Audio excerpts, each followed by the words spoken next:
All right, good afternoon, good early evening, Dolphins. It is game day, finally, game day. Welcome into the first episode of Yard Prep for the season. This is the Miami Dolphins pregame show on the 5 Reasons Sports YouTube channel. We will be here with you before every game and after every game, unpacking what we saw, what we're expecting, and just talking through Miami Dolphins football. My name is David Fernandez. My co-host is right here, Michael. You can follow him, SJB Michael, on Twitter. And our guests here today, we've got Alfredo Arteaga from 3 Yards Per Carry, and we've got Louis Sung, who is the host of the Pulse of Fins Nation show here on the 5 Reasons YouTube channel. We're here to unpack it all, guys. How are we feeling today? It's fun, right? It's like Christmas Eve. Like we get to start seeing some of the guys that are new to this team, although we might not see all of them. Yeah. We not see most of them actually, but there's enough to watch because this team is deep enough and good enough that there's going to be that this is the very rare first preseason game that is actually going to be entertaining because Skylar Thompson, Eric Azukama, these are guys that you're going to want to see. You're going to see Noah Benogany, how he plays, Trill Williams, the 2 undrafted free agent offensive linemen, Blaze Andrews, Kellen Deesh. There's a lot to watch. This should be a lot of fun here tonight. Absolutely. Louis, you had an episode of the Pulse of Fins Nation earlier this week. How is everybody feeling going into this contest?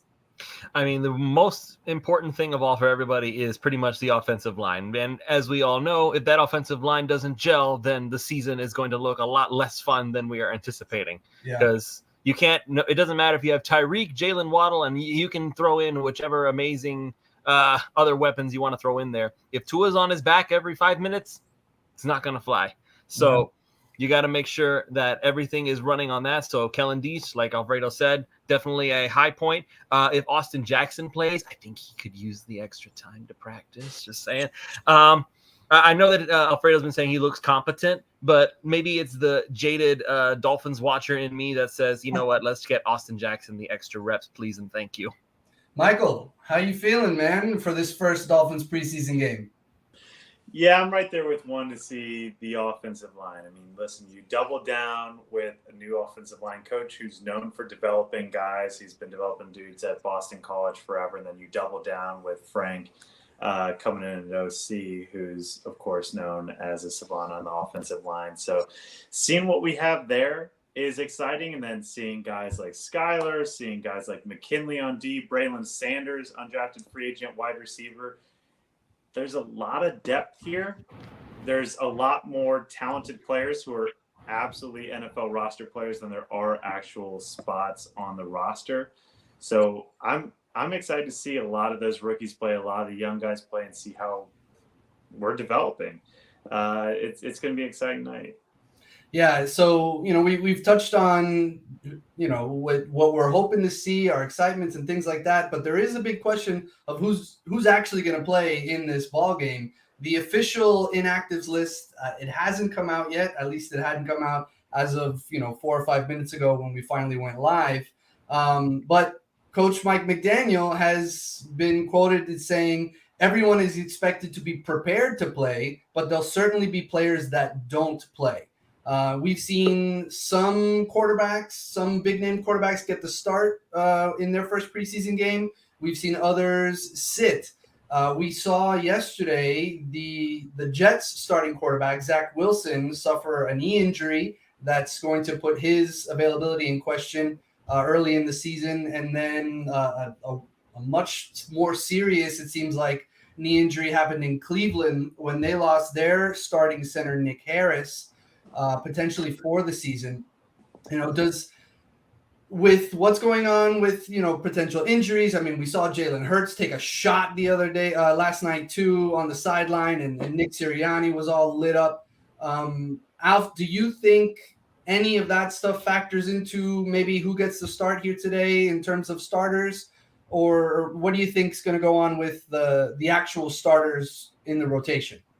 I think they care a lot about that, and I think they have a lot of guys on this team that quite frankly, won't play too much in the preseason, if at all. And I'm basically talking about Teron Armstead and Xavien Howard. We know that Byron Jones likely won't play at all in the preseason.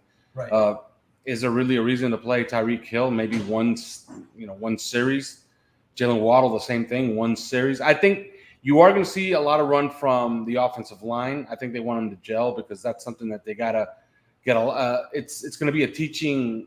It's basically a teaching summer, really, because they're learning a new system. They gotta gel with the tight ends, and Mike McDaniel already had spoken about that before, where he said that his system is geared to reprogramming the tight ends into new technique, new plays, and new ways to attack certain formations, certain defenses. So he also said, the tight ends have basically been invisible until Thursday when Tua hit Gesicki for a touchdown against Tampa Bay on a bootleg.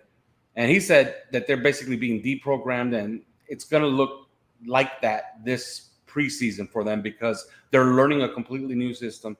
So don't expect to see them too involved. So if I had to guess on offense, you're going to see a lot of the starting offensive line, and you're going to see the tight ends play a lot in this preseason. But they're the ones who are going to need most of the work. So with the tight ends, we had the interesting story this week of Adam Shaheen being traded, but then that trade was rescinded because he failed a physical. Louis, do you have any idea of what might be going on with those tight ends beyond, Gesicki as a receiver? I mean, we've heard that they seem to like a lot of what they see in Hunter Long, but I can't help but imagine that it's going to be a little bit awkward now, knowing that Adam Shaheen is back in the room after he was told, "Hey, guess what? We're actually trading you for a 6th-round pick." So, you're back. Yeah, sorry about that. It's just business, man. It's just business. We love you, right? It's a little bit awkward. So hopefully, if anything else, maybe this will spark Shaheen, make him feel like, okay, no, I'm going to show that it was a mistake to try to trade me. So maybe another team will have interest in him later down the line. Because I don't know, I can't say that I am like in the heads of players when they get traded. I know how they feel about that sort of thing. But if it were me who would say, you guys just tried to dump me, well, let me do what I can do to show why that was a mistake. And then if you try to make nice to me, I'm going to basically, I'm not going to play softball with you. So before you get Matt in here, Coach Mike McDaniel actually said something about that the day he was traded, and he was asked about it, and he had a great point, and it's something that I agree with. They didn't throw away Adam Shaheen like if he was a piece of trash. This is an NFL tight end, and like Mike McDaniel said, this is an NFL tight end that has played well enough to command compensation in a trade. So somebody was willing to give you a 6th-round pick for your 3rd-string tight end. Okay. So evidently he can play, so he has value somewhere. My fear is that they failed him on a physical. Yeah. So if there's a But he had been playing up until this point, right? Which is odd, which is just weird, right? But if he did fail the physical and he has some type of issue, that could be a problem going forward. And a problem going forward in that they probably can't get now that 6th-round pick that they got for him before. So I wonder how they're going to play this going forward. If he's just going to be put on the temporary IR, and then when he comes back, I guess they'll try another trade. So I don't know how they're going to do it. But Mike McDaniel spoke on it. I thought he handled it beautifully. Yeah, they cut a guy earlier this week. I think it was Adam Butler for failing a physical. So I guess we'll see how it plays out here. But we saw Simba of Sports come thundering in. Mr. Perdomo, we were talking through the Dolphins' first preseason game here against the Tampa Bay Bucs. How are you feeling about this game, Matt? Yeah, I'm super excited to finally see football season come back for the Dolphins. But at the same time, tempering those expectations. I don't know how much we're actually going to see. I tend to agree with Alf. This is mainly a day for the offensive line to show what they can finally do. And are we going to have a horrible line this year, or is it going to be adequate? Other than that, I'm not expecting. Drink the Kool-Aid, Matt. Drink the Kool-Aid. I'm not drinking the Kool-Aid. Too many years of disappointment. I don't think it's going to be a year of disappointment, but I just want to see, I I just want to see how that right side is going to look, man. We keep seeing the videos. It looks like it's good, but then every time you see pictures, Austin Jackson's on his ass again, so I'm just like, is that going to be the entire year? But other than that, I want to see Tua let it go. I'm pretty excited about that. But I think for me, this is a day to take a look at the offensive line. Let's see where we stack up. How much trouble is that going to give us, or are we going to look pretty good? Is that going to be an excuse that Tua is going to be able to use? Absolutely. Listen, they invested in the offensive line during the offseason. We've already talked a little bit about Teron Armstead, who probably won't play here today, but they also brought in Connor Williams, who was playing pretty well at guard for Dallas, but it seems like the Dolphins are going to give him a try at center. Michael, you were talking about the new offensive line coach a little earlier. How do you feel about what's going on potentially with what's going on at the center position? Can Connor Williams be the long-term center, or is it going to be somebody else? Well, a nice thing that the Dolphins have done is they've drafted for guys who have a lot of versatility. You've seen that with Eichenberg. You've seen that with Austin Jackson. You've seen that with Robert Hunt, of guys who can play a lot of different positions. Of course, left tackle, that's solidified. And you hope that Teron, for the first time in his career, can stay healthy throughout an entire season.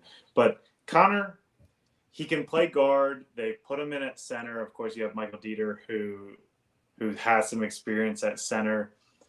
That's a bit interesting to me. You want your best five to play. Of course, again, you have one stalwart on the left side. You have to figure out the other four in some sort of position.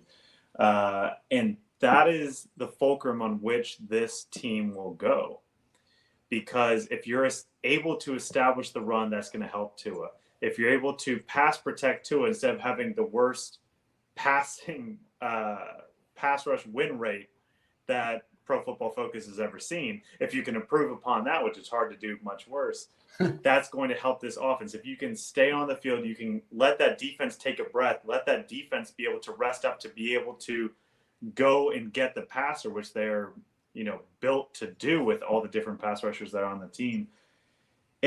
It really is what this entire season hinges upon, is how this offensive line, the young guys will develop, how the two big free agent additions will be able to do what they've done in past places and do that here in Miami. It's going to be fascinating to see. And that's honestly what the entire season boils down to. So seeing how they're starting to gel, seeing how they're starting to mature, seeing if they're able to take that next step in their career that they absolutely need to in order to help this team win. It's what it's all about. So that's point A for me. That's point B for me. That's point C, and so on for me. Absolutely. Alf, you were covering practices. You were up there in Tampa even this week, covering for 3 yards per carry and for 5 reasons. So you've had a pretty good look at the offensive line. So asking about Connor Williams specifically, do you think, he was a guard in Dallas. Do you think he could actually play center here in Miami? Well, so far, he's had some issues with the snap. Not that he's snapping it over to his head or snapping it into the ground, but you kind of want your NFL center to deliver, the perfect snap, which is to a right-handed quarterback, you want it on his right nipple, and to a left-handed quarterback, you want it on his left nipple. Mm-hmm. You want it consistently there. It's not consistently there. Connor Williams, you see Tua has to move his hands around to catch the ball when it's snapped to him. But I kind of do see the vision. I see the vision of why they moved him to center. Okay. First of all, he's one of the best moving interior linemen that they have. Okay.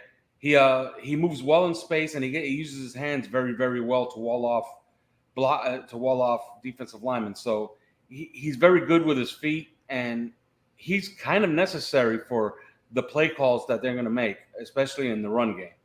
So I kind of see the vision of why, and I would expect him to play a lot so he could get enough reps in. He usually stays right after practice with Tua and snaps over and over and over again to get it right. Because as Mike McDaniel said, in this system, it's not only that you have to snap it and snap it correctly, but you have to snap it and then immediately get up to go do your assignment. The center is extremely important in this system.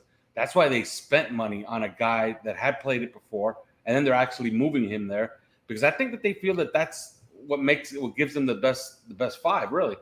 And one thing I'm really, anxious to see tonight is the way that they're going to call this game, because Mike McDaniel, all throughout practice, you could see and especially against Tampa Bay when it was live and they were going head-to-head against the Tampa Bay Buccaneers' #1 defenders, he calls a game that is very friendly to especially tackles. Yeah. So, I was wondering maybe it's, maybe Austin Jackson's looking better than he's supposed to look, but that's actually a good thing that your coach is calling plays to actually help your offensive line. So it's going to be a lot of near runs, a lot of perimeter runs. You're going to see a lot of tosses. You're going to see a lot of bootlegs, and you're going to see a lot of play action. And that's why I made a prediction on 3 yards per carry that I feel actually pretty good about. I believe that Tua Tagovailoa this year will lead the league in passer rating out of play action. Nice. And the reason I think that is because of the weapons that they have and the way that they're going to set up play action. It's going to be a lot of near runs. And one of those times he's going to pull it back, and he's going to have 2 primaries. And the primaries is probably going to be Waddle somewhere in the middle of the field and Tyreek somewhere deep, or vice versa. So he's going to have a lot of opportunities for a lot of big plays, and I think that should help his passer rating out of play action. Now, if you ask me, a lot of elite quarterbacks have done this. Well, a lot of smart coaches have turned good quarterbacks or even mediocre quarterbacks to have very high passer ratings in this regard. Jared Goff led the league in this. The year they went to the Super Bowl. Okay, so the Los Angeles Rams went to the Super Bowl behind an outside zone run game and play action passing. Does that sound familiar? I mean, it'll be nice to have an offensive staff that looks to maximize the talents of their best players versus what we've seen over the last couple seasons. Tua actually has the 3rd highest passer rating in Dolphins history, not specific to play action passing, but just the 3rd highest passer rating in Dolphins history with an 88.8 rating. He's behind Chad Pennington, who had a 94.5 rating, and Ryan Fitzpatrick, who had an 89 rating. So it's definitely something that we'll keep an eye on. But he's throwing to guys with obviously a huge amount of talent, incredible speed. Lewis, I want to ask you about the wide receivers. I mean, we know who Tyreek Hill will be. We have a pretty good idea what Jalen Waddle will be. But everything behind that, I mean, we're assuming Cedric Wilson Jr. will play a major role as well. But after that, it's kind of up in the air, and we've seen Preston Williams kind of, gripe a little bit on Twitter, and we haven't seen Lynn Bowden Jr. play in more than a season, but then there's some exciting young talent behind them as well, guys like Braylon Sanders and the rookie Eric Ezukama. Do you have a sense of what is going to happen with this sort of playoff with the wide receiver room? How's that going to play out? I mean, quite frankly, first of all, I don't expect Preston Williams to make the roster at this point. I just don't. I think that he's giving out sour grapes. He's not buying into what's happening because he's looking out for himself. And I understand he wants to make himself shine, but he has to understand he's not entitled to anything just because of some type of seniority. This dude's been here for the time that he's been here, but how many games he actually played in? How often has he been available? He ended up getting hurt. Okay, I get it. I'm sorry for you, but that doesn't mean that if other guys are performing and you're not, well, then you're not going to get reps over those other guys.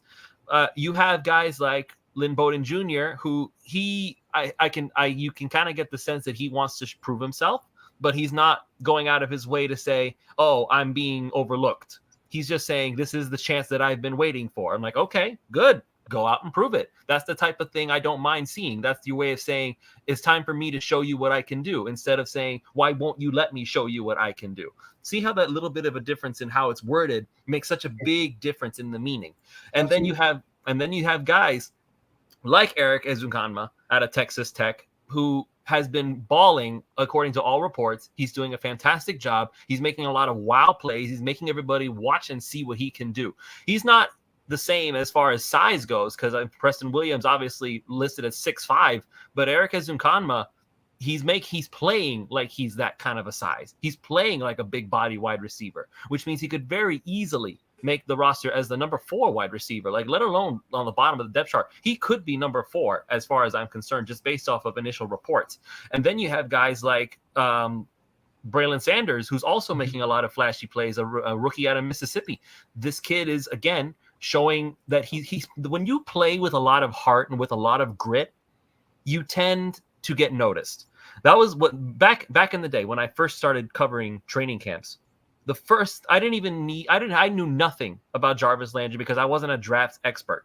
But when I saw Jarvis Landry on the field, watching him practice, I could tell just by watching him that there was something about the way he was playing that made me think this guy is going to be special. And it was the fire, it was the heart, the passion in his belly that said, I am going to be great and no one is going to stop me. That kind of an attitude is something that should be watched for in all players. So if you can find it in someone like Braylon Sanders, if you can find it in someone like Eric Ezukanma, when you find somebody who goes with the Allen Iverson mentality of it's just practice, it's no big deal. No, Practice. It's just practice. We're talking about practice. No, practice. Yes. Play like you would in the games. Fight, push, struggle. Show that you care about what you're doing. That kind of thing gets you noticed in the eyes of the coaching staff. So, yes, if Preston Williams is just kind of moaning and groaning and acting like, I don't want to do this, I already feel like I've earned my spot, then, yeah, he's going to start losing spots on the depth chart. And we're going to see, I think he may get his shot tonight. We'll see what happens. But I think that if he wants to show that he's still worth investing in, he's going to have to show up tonight. Absolutely. And listen, you rattled off a bunch of names on the roster, right? And these are the guys that, we're really sort of looking at. But we also have other guys like River Craycraft that they brought in, Trent Sherfield, both familiar with Mike McDaniel's offense. That's the other thing. Yeah, he's going to want to keep one of his guys. Yeah, and then Mohamed Sanu was signed not too long ago. So, another guy familiar with McDaniel. So what's going on there in the receivers room, it'll be interesting to keep track of it tonight. And, who's throwing them the passes? I mean, maybe it's Tua tonight, but it's more likely, Teddy Bridgewater and Skylar Thompson. Matt, with the quarterback situation, I mean, we're all behind Tua at this point. Local boy in Teddy Bridgewater coming in to be, the backup, and sort of the fail safe, I guess, if Tua gets hurt. What do you want to see tonight, either from Teddy or from Skylar? I think actually today is going to be a lot more Skylar than Teddy. Yeah. I think we're going to see what we have in our third string quarterback. I think that's what today is mainly going to be about quarterback wise. Like, what do we have in this guy? See what he can kind of do. I think he's had his pretty good days during the training camp, and then he's had his off days. So what I kind of want to see is Teddy, do his thing and kind of move on real quick from him. And then I really want to see what Tyler Thompson looks like in a more realistic, setting of a game. That's what I'm kind of looking at. I think we know what Teddy Bridgewater can do. I think we know why he was brought in. He was brought in to do the things that, Tua necessarily probably won't be best at. So I just want to see what kind of Skylar Thompson does, see what, the kid has if the kid has it, if he can be a backup, and then maybe we can flip Teddy. Alfredo, I got a question for you regarding Skylar. So, someone who is on his way out of the beat recently compared him to being the next Kirk Cousins. Do you agree with that assessment? No. Okay. No. I think it was Omar, and he was talking about how he could be a Kirk Cousins situation, and a guy who, moves his way from, people got to remember that Kirk Cousins was actually really, really, really good at Michigan State. He didn't really come out of nowhere. And they drafted him in the second round. Like, this was a really, really good quarterback at Michigan State. And he is not Kirk Cousins because he doesn't play like him at all. Like, Skylar Thompson is more is there even a comparison, really, in the NFL? He's like a mix of Matt Moore and give me any mobile quarterback. That's who he is. Like, he's a gunslinger. He's going to make flashy plays. He's going to be fun to watch, and he has good legs. I think that so he's kind of like Ryan Fitzpatrick if he was a lot younger.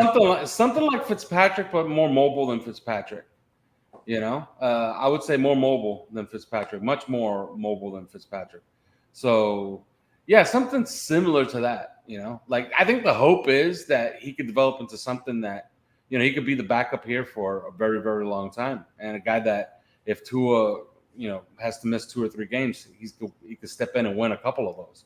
Like, I think that's the hope. I think if he plays well through the preseason, they're going to roster him because they can't afford to expose him again because it already happened once with Reed Sinnett. Yeah. And I don't know if you saw Reed Sinnett play last night. He looked pretty good again. He looked really good, yeah. Okay, so he's obviously a backup quarterback in the NFL, Reed Sinnett. So he'll be around for a very long time. That was a mistake, but they had to do it. You're not going to keep three quarterbacks, and they needed the roster spots. This year might be different. This year, if Skylar Thompson balls out, they might just say, you know what, we have to roster him. We have no choice. We're not going to expose him. And remember, they did use a 7th round pick on him. Yeah. So so they saw enough to jump the gun and not compete with anybody else for him as a UDFA. Wasn't there one draft analyst who actually had Skylar Thompson like at the top almost of his board? Josh, what's his name? I can't remember his name now. Well, was it Matt Walden? No, I can't remember his name. Whoever it was is certifiably crazy. Yeah, the class wasn't great, but he's not. I mean, still, he's not that good. Yeah. Skylar Thompson, like I saw him play. I saw him play in college. I didn't see him play his entire career. I didn't see him play 6-7 times. Saw him play a couple of times. An average to good, college quarterback. That's what he was. It was, no big deal. When they drafted him, I was like, wow, I guess they really saw something, And now in camp, I'm seeing, okay, yeah, all right. I kind of get it now. But now this is going to be fun because now he actually has to prove himself and play his way onto the team, onto the 53. Okay, by the way, and to answer a perfect cue, can we save money if we cut Teddy Bridgewater? The answer to that question is no. His contract is guaranteed. Yeah. Yes. All quarterbacks in the NFL, you can't cut them. You just can't cut them unless they're on long-term deals. If they're on a short-term deal, especially backup quarterbacks, they tend to get those things guaranteed. And the reason they do that is because they know that teams that are hopeless by like week 12 can cut you just to save money. So that's why you get that guarantee out of the way. And that's why Teddy Bridgewater, that's why any backup quarterback in the NFL is going to get most of his deal guaranteed because he's not going to let a general manager play, play footsies with his contract and his money.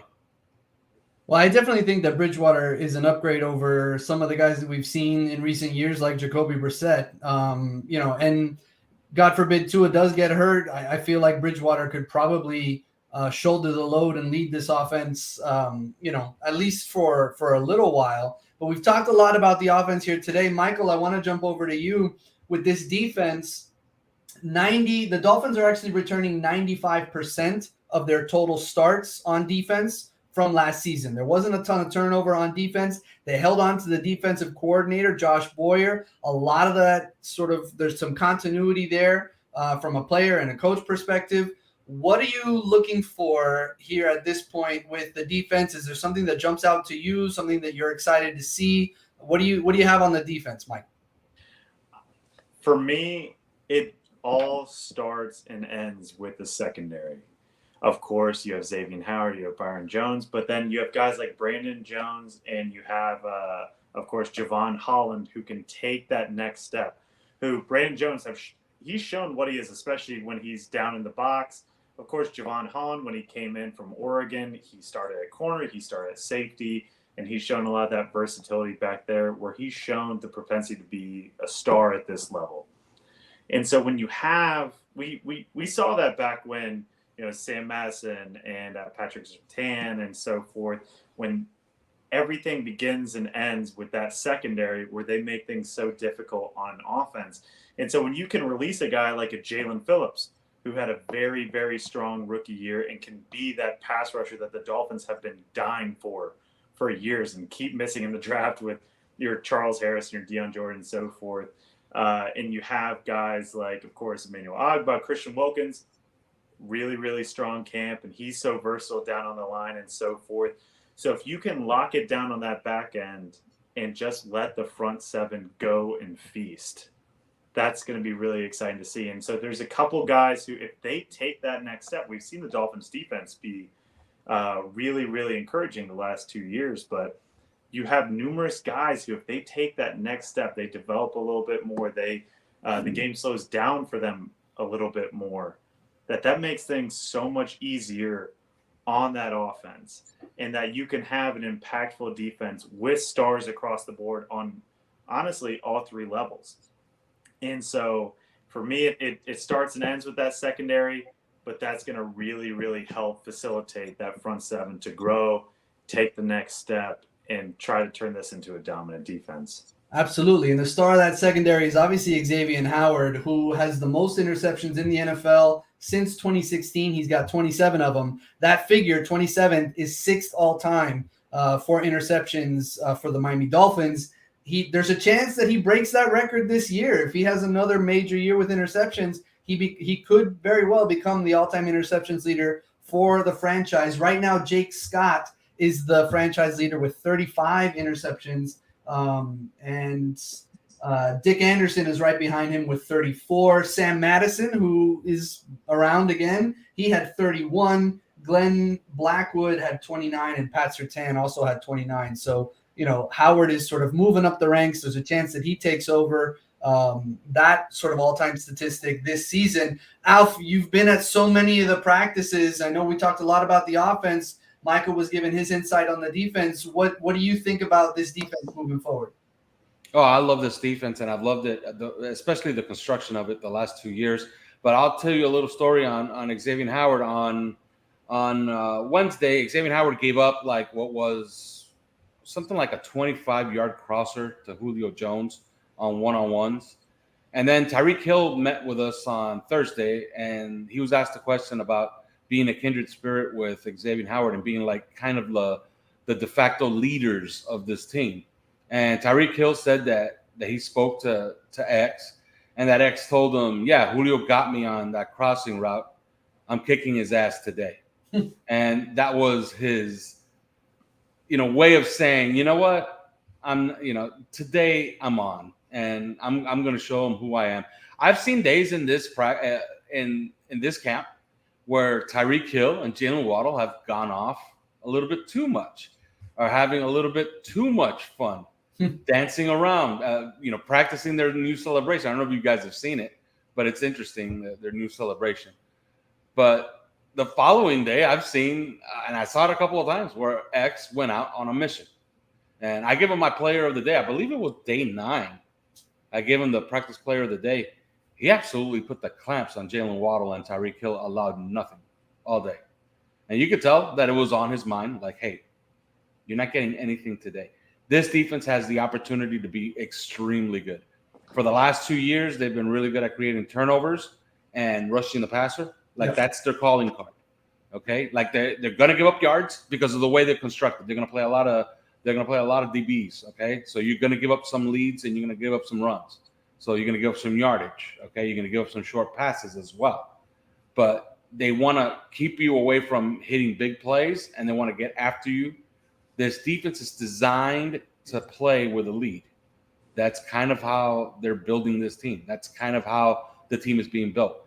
As far as the personnel, Christian Wilkins is about to become a superstar. And to be fair, Zach Sealer has been one of the best defensive tackles in football.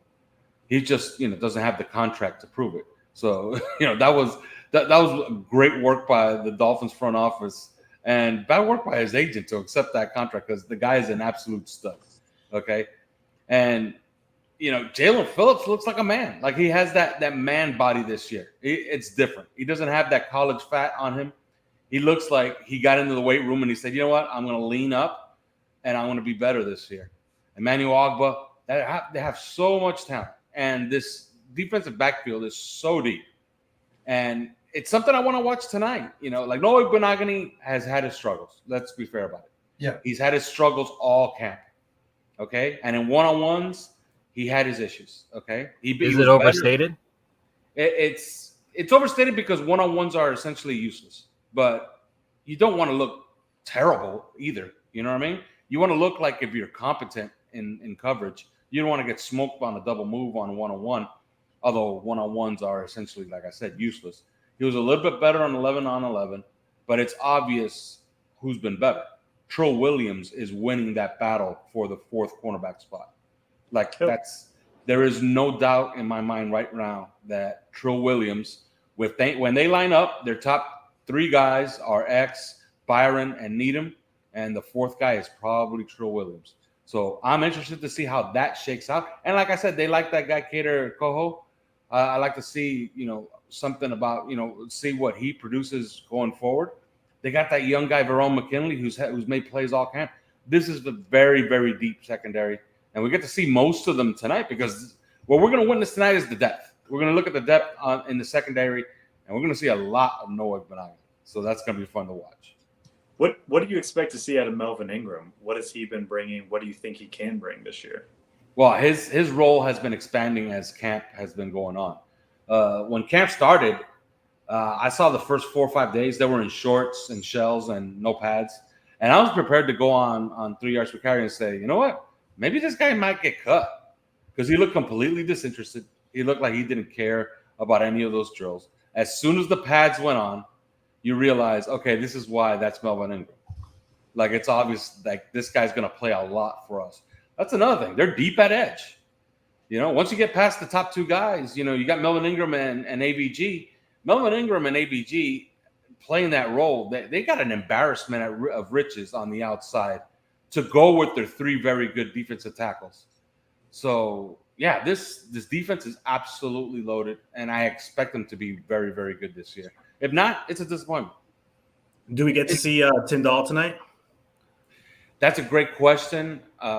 If we see him a lot this season, something went wrong because he's gonna play Jerome Baker's spot. Okay, and Jerome Baker is one of those guys. He's essential to this defense. Yeah, I had to say, but I'm saying preseason, like he doesn't need that many reps. I mean, he's a vet, right? So yeah, exactly. So maybe Channing Tyndall does play a lot, right? So you want to see him fly. If he flashes all over the place and he actually starts earning snaps in the regular season and they hit on that guy, then wow, then that's another thing. That's another feather in Chris Greer's cap as far as building this defense. And that's another talented guy that you could add on to the pile of talented guys that they have on defense. So I'd love to see him play well. But he's been pretty quiet during training camp, no? Yeah, except for that one play, which he was running down the field with Cedric Wilson, and everybody, all the beat writers noticed, like, wow, like this guy's really, really fast. Mm-hmm. So but like I said, he should have played a lot this year because if he does, something went wrong. He's Jerome Baker's backup. So, but yeah, it's going to be interesting to say he should play a lot today because I don't expect Jerome Baker plays such a high impact position that Jerome Baker, I can almost guarantee won't play today, right? Like it makes 0 sense to start him or play him at all. Maybe a couple snaps, but I don't. He's a vet. He doesn't need. Yeah, he doesn't really need it. But I think also Landon Roberts, Duke Riley, they don't really need that many snaps. So yeah, the way I look at it, and not to be too hyperbolic about this, because we talked about this on the podcast. Okay, there's Bucs beat writers saying the exact same thing. Greg Augman, who covers the Bucs, Rick Stroud, who covers them nationally, who was on Rich Eisen, they all said the same thing. Dolphins kicked the crap out of the Bucs for 2 days. Take the game easy today, all right? Don't play any starters. At least that's the way I would play it. I play all my backups, try to see what they have behind their starters today.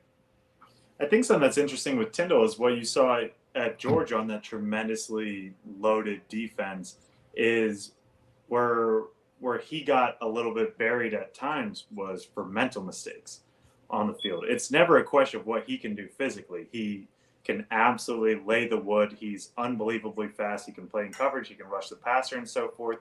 So getting a guy like that who has such a high ceiling where you did is sort of a stash, hope that you can develop him, and hope for the best. Yeah, but he's going to always be compared to, our other option that a lot of people wanted at that pick, which was Zach Tom, who might be starting at some point this year, for the Packers. So that's, kind of why you don't want to wait.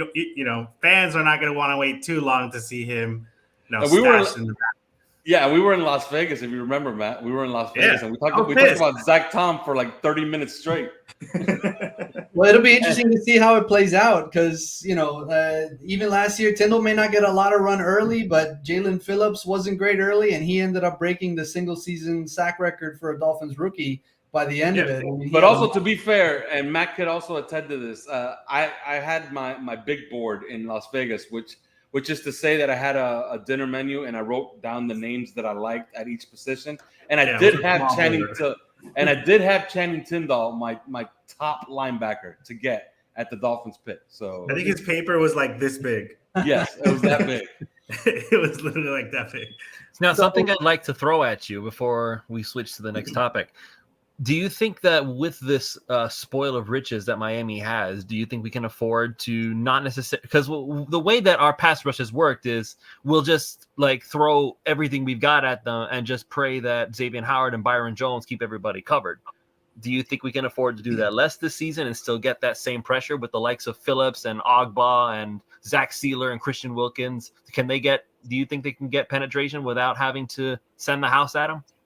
Well, we asked Josh Boyer about this about a week ago when he had his availability, and he said that blitzing on this defense, especially on third down, is not a bug, it's a feature. Like, it's something that they do. They bring pressures on third down. It's how the defense is designed to play, and you got to figure, when you have a guy like Christian Wilkins who's so good at pulling and prodding, and that's why when I go on Twitter and I see people talking about sack totals for Christian Wilkins, my eyes just roll back into the back of my head. Like, come on, Christian Wilkins, I believe in 2020, I did the film on him. He was responsible for around 14 sacks because guess what? When he's pulling and prodding and picking off a guard and then Emmanuel Ogba loops over to get the sack, guess who got him that sack? It was Christian Wilkins. Yeah. So I do expect them to do the same thing, unless Josh Boyer was lying to us, which is also a possibility, right? Well, but I do figure. Look, if they can't block Jalen Phillips, and he's just getting sacks week in and week out, and he's going to be a 16, 17 sack guy, it stands to reason that they're going to dial back the blitzes, right? So we'll see. That's something that we had to see in the regular season.